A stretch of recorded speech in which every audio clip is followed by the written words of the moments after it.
America का सैन्य विमान C-17 ग्लोबमास्टर बुधवार को अमृतसर के श्री गुरु रामदास जी अंतर्राष्ट्रीय हवाई अड्डे पर उतरा। इस विमान से 104 अवैध भारतीय प्रवासी स्वदेश आए। अमेरिका में करीब 18,000 अवैध भारतीय प्रवासियों की पहचान हुई है, जिन्हें वापस भेजने की प्रक्रिया शुरू हुई है। भारत आए लोगों ने बताया कि उनके साथ अपराधी जैसा सलूक हुआ। उनके हाथ में हथकड़ी और पैरों में बेड़ियां डाली गई। जाहिर है कि इस पर बवाल होना था। बजट सत्र में सरकार को घेरने के लिए विपक्ष को एक बड़ा मुद्दा मिल गया। मामले की गंभीरता और लोगों की भावनाओं को देखते हुए सरकार एक्शन में आई और विदेश मंत्री एस जयशंकर को लोकसभा में जवाब देना पड़ा। जयशंकर ने कहा कि अवैध प्रवासियों को उनके देश भेजा जाना कोई नई बात नहीं है।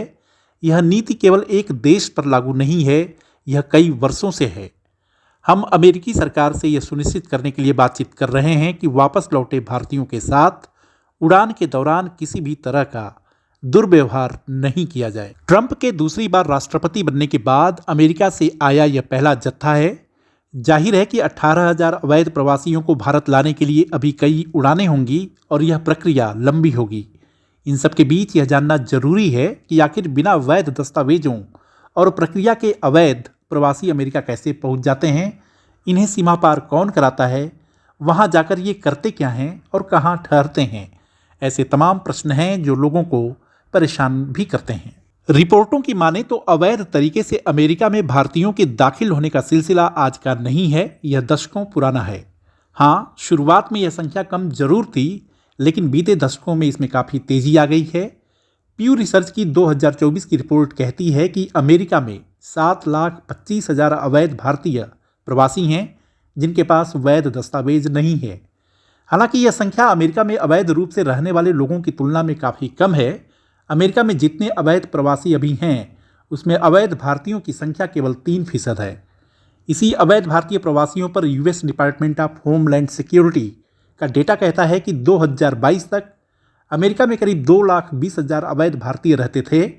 विभाग का कहना है कि ये अवैध भारतीय अमेरिका के अलग अलग शहरों Florida, Texas, California, New York, Georgia, Maryland और नॉर्थ कैरोलिना में रहते हैं और इन शहरों के गैस स्टेशनों, ग्रॉसरी स्टोर, मोटेल्स और रेस्टोरेंट में काम करते हैं। अमेरिका में इनके पहुंचने की कहानी भी कम खतरनाक नहीं है।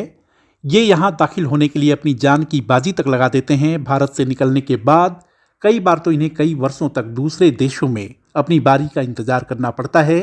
एक बार भारत से निकलने और रकम देने के बाद एक तरह से ये पूरी तरह एजेंटों की कृपा पर निर्भर रहते हैं।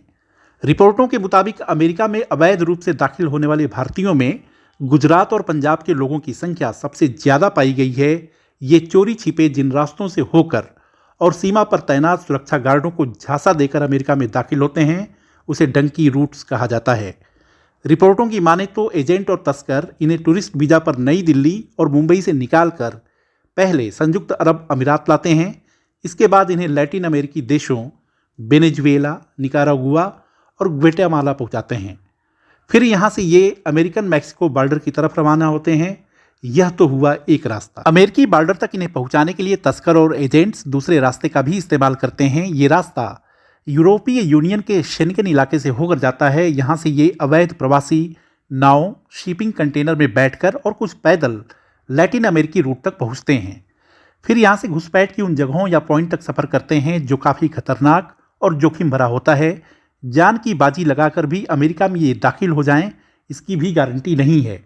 बहुत सारे सीमा पार करते समय पकड़े जाते हैं, लेकिन इनके पास अमेरिकी सुरक्षा गार्डों को दिखाने और बताने के लिए फर्जी दस्तावेज और झूठी कहानियां होती हैं। ये शरण पाने के लिए उनसे विनती और अनुरोध करते हैं। एक बड़ी बात यह भी है कि अमेरिका में दाखिल होने के लिए ये प्रवासी मोटी रकम खर्च करते हैं। एजेंट और तस्कर इसके लिए इनसे 50 से 85 लाख रुपए तक चार्ज करते हैं। यह भी देखा गया है कि सीमा पार कराने के लिए एजेंट और तस्कर मैक्सिको रूट से ज़्यादा कनाडा रूट का इस्तेमाल कर रहे हैं। रिपोर्ट के अनुसार हाल के वर्षों में कनाडा बॉर्डर से जितनी घुसपैठ हुई, उसमें भारतीयों की संख्या करीब 22% है।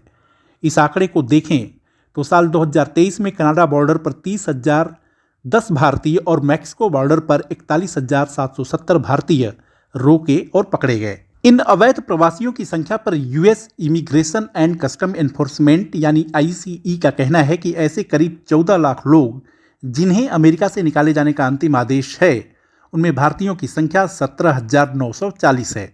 साल 2024 में 5,000 से ज़्यादा भारतीय डिटेंशन सेंटर में हैं।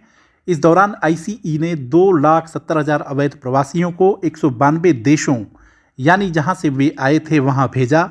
इनमें भारतीयों की संख्या 1,529 थी। अमेरिका से निकाले जाने वाले अवैध प्रवासी भारतीयों की यह संख्या साल 2014 के बाद सबसे ज़्यादा थी। हमारे इस वीडियो को लाइक, शेयर और सब्सक्राइब करें और हाँ, कमेंट भी ज़रूर करें। देखते रहिए इंडिया अड्डा। धन्यवाद।